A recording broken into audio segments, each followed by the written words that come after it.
Presented by Adishakti film. अरे भाई तू बॉम्बे से पटना कब आया? आज ही आया भाई। अरे तो तुम्हारा वीजा बना हुआ था क्या? वीजा कब बनवाया? वीजा?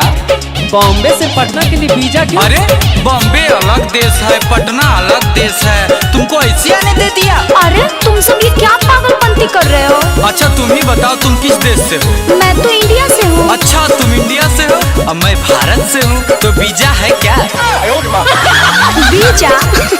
पागल हो गए हो क्या तुम? अरे हल्के दिमाग का तू है बेखबर। गाँव क्या है, नगर क्या है शहर? अरे तुमको पता भी है क्या कह रहे हो? ठीक कह रहे हैं। हल्के दिमाग का तू है बेखबर। गाँव क्या है, नगर क्या है शहर?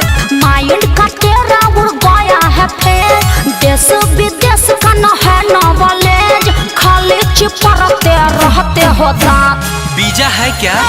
अरे साफ लील पड़ाके हो का? अनपढ़ का बार न समझो रे गोरकी, बनो ना डर चालाक। हाँ वो तो दिख रहा है। बम्बई दिल्ली चाहे या आगरा पटना, जाना पड़ता है वीजा के साथ।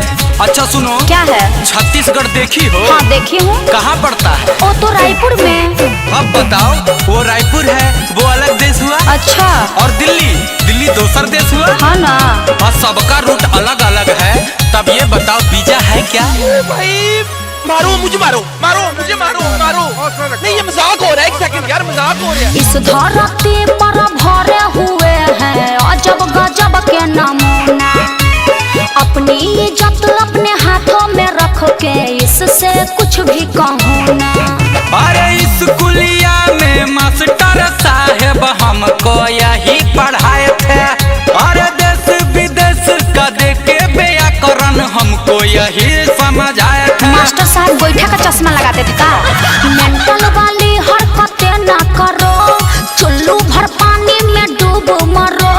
तेरा न सही लग रहा हालात। अरे तू वीजा है क्या? अरे एकदम नील बानर हो का? अनपढ़ का बार न समझो रे गोरकी, बनो ना डर चालाक। तुम तो बड़का विद्वान हो ना। दिल्ली बम्बे चाहे आगरा पटना, जाना पड़ता है वीजा के साथ। अच्छा ये बताओ, क्या है? कुछ दिन पहले ट्रम्प आया था। हाँ आया था। वो वीजा लाया था। हाँ लाया था। अरे तो तुमको बात समझ में क्यों नहीं आ रहा है? क्या?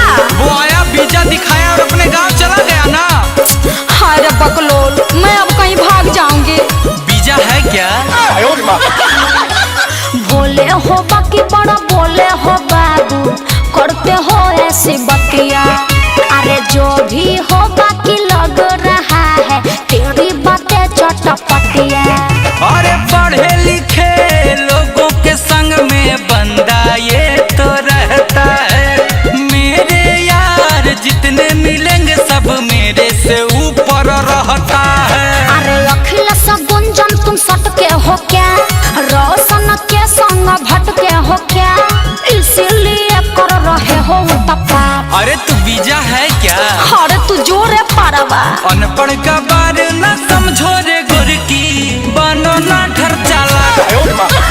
बम्बई दिल्ली चाहे आगरा पटना, जाना पड़ता है वीजा के साथ। भाई मारो मुझे, मारो मुझे, मारो नहीं, ये मजाक हो रहा है। एक सेकंड यार, मजाक हो रहा है। Presented by Adishakti films.